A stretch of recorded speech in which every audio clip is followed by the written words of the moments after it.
Hello, this is Team 6, and we are going to study about Seoul Metropolitan Government.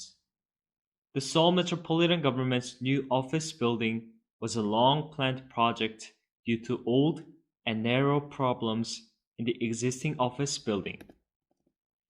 The government selected the best design plan through a competition and proceeded with a turnkey contract to efficiently carry out the project within a limited budget. However, contrary to expectations, the construction delayed 3 years than the original plan.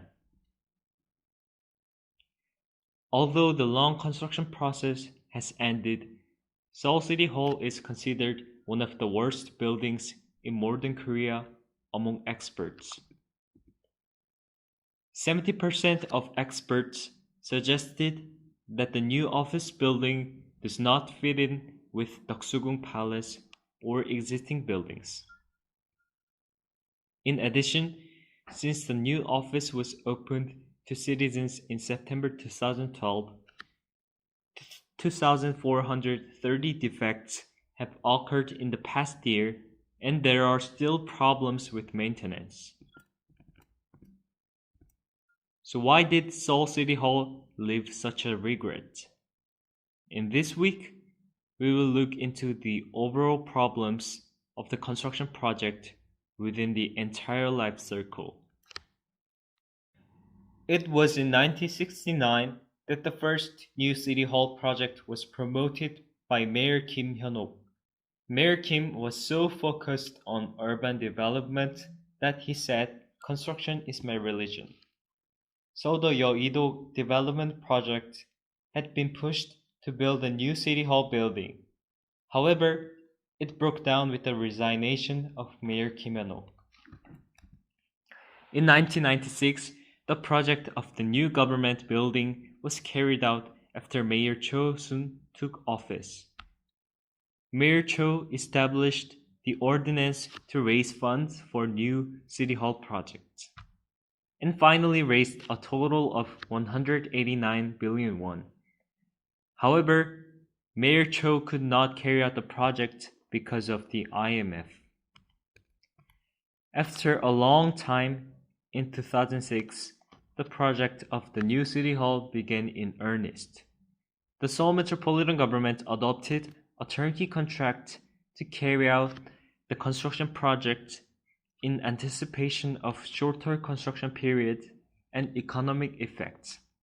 As a result, Samsung Consortium was selected as the contractor. Samsung Consortium's design plan was tried to express Korea's unique beauty and tradition, but was rejected because it did not match the surrounding cultural assets such as Doksugung Palace. Since then, from June 2006 to October 2007, the Samsung Consortium has proposed 5 redesign proposals, but all designs were rejected by the Cultural Heritage Administration. Since then, a design proposal by a Uyghur architect named Seoul Wave has been elected, but it had already wasted 20 months of construction period. And because of the turnkey, the Samsung Consortium mainly worked on the project, and the role of Uyghur architect ended in initial concept design. From the design development stage, which completes the actual design, the architect had to be excluded from the process, who is the original designer. After that, due to difficulties in the construction stage, the Seoul Metropolitan Government invited the architect to complete the project. However, much of the construction had already been carried out.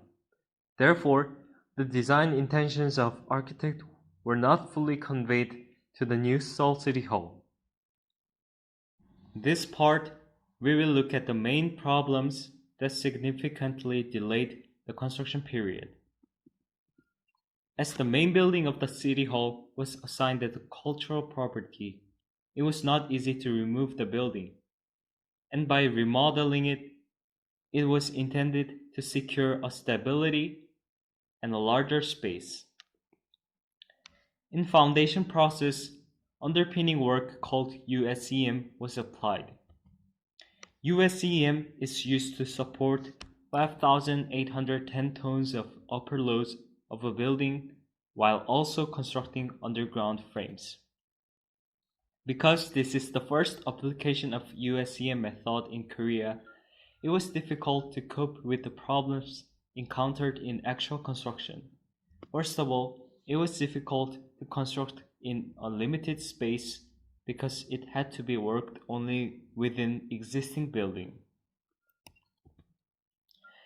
And the existing building was built in 1926, so there was a few information about the building. As a result, there were problems with the cost and construction period because the workers were not skilled in the construction method. In superstructure construction, there was an unexpected problem.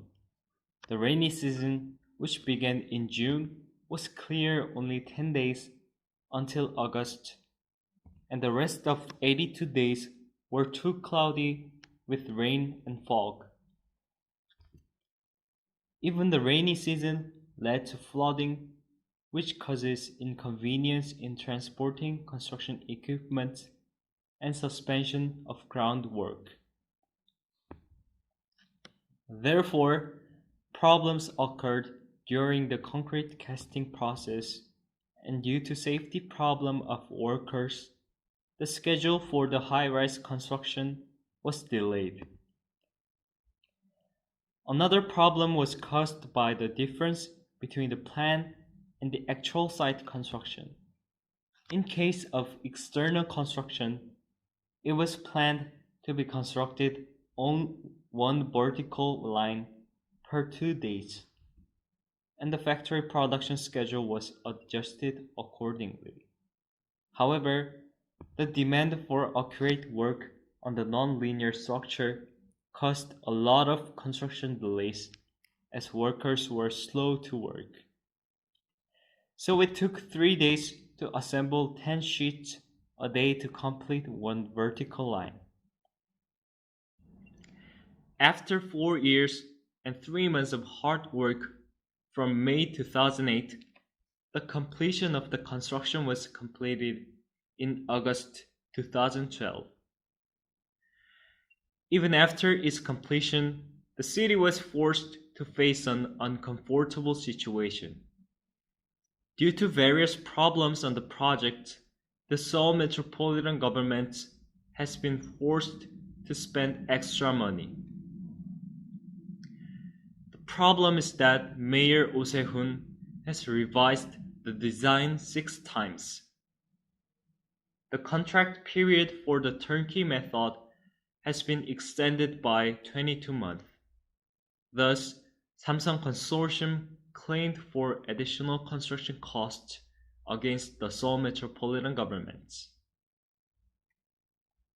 Also, complaints arose from officials working at the new office building.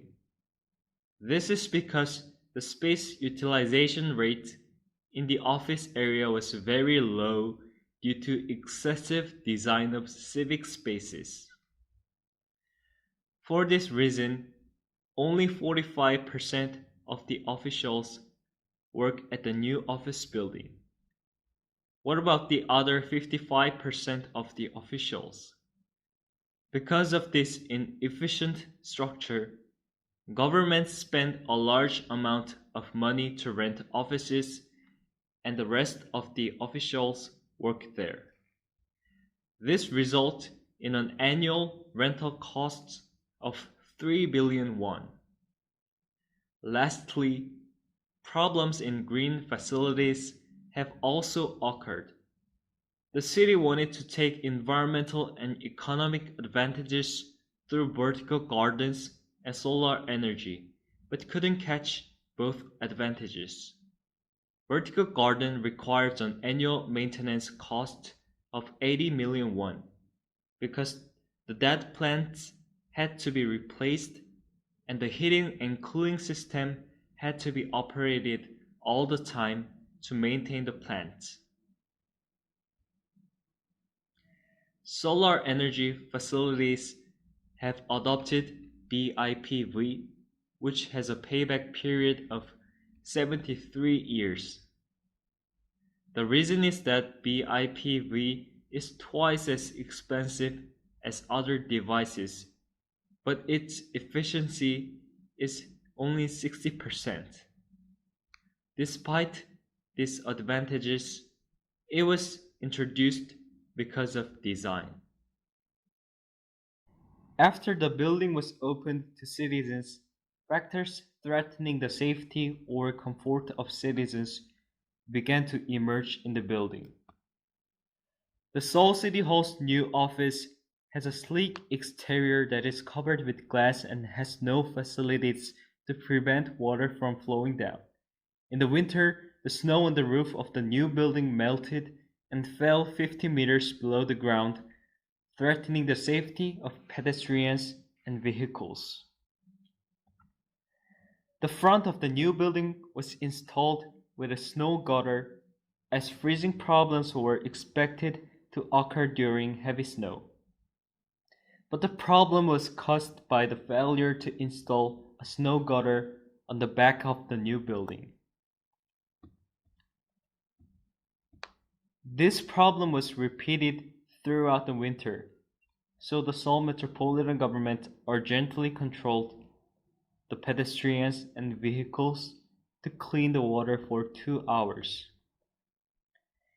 In addition, Seoul City Hall is a building with all of its outer walls made of glass. This building usually had a high possibility of glass glazing not being perfectly constructed. So this can result in cracks and water leaks, finally causing inconvenience to its visitors. Do you think the new City Hall plays a role that satisfies society? Public architecture like City Hall is important because it reflects the level of architectural culture that citizens can enjoy. But the government did not know what society needed for good architecture. And also, building projects form an organic relationship, so it is very important that proper project management continues within the entire life cycle of the building. However, the completion was delayed for more than 3 years due to various problems within the construction projects and after the completion of the construction. The success of the construction process comes from the efficient management of the overall construction project from the planning stage to the construction and maintenance, coordinating the communication of stakeholders. This will allow the project to be carried out efficiently within a given budget, along with quality improvement. The new City Hall project asks us how the consensus process on design should proceed in public building projects and why efficient project management should be done. Thank you for listening, and this is our final presentation of this semester.